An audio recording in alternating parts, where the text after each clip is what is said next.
पुण्यात झालेल्या तालचक्र युवा महोत्सवात पखवाज वादक कृष्णा साळुंखे यांनी सादर केलेलं भारदस्त शिवतांडव आणि लिटिल चॅम्पच्या विजेता अंजली आणि नंदिनी गायकवाड भगिनींच्या शास्त्रीय गायनाने पुणेकर रसिक मंत्रमुग्ध झाल्याचं पाहायला मिळालं।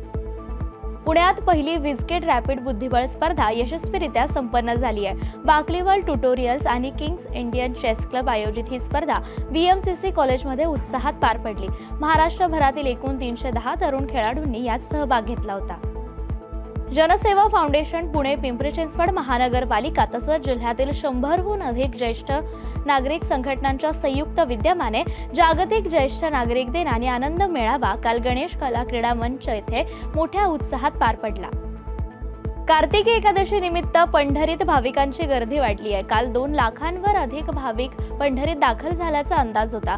दर्शन रांगेत 40,000वर भाविक उभे असून ही विठ्ठल रुक्मिणीची 24 तास दर्शन आता सुरू असणार आहे।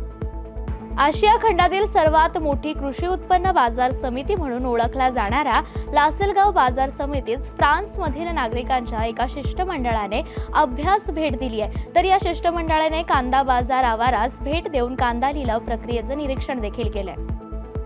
राज्यसेवा पूर्व परीक्षा सुरू असतानाच वडिलांचं निधन झालं। मात्र या धक्क्यातून सावरत नागपूरच्या प्रगती जगताप हिने राज्यसेवा परीक्षेत अनुसूचित जातीमधून राज्यात प्रथम येण्याचा मान मिळवलाय।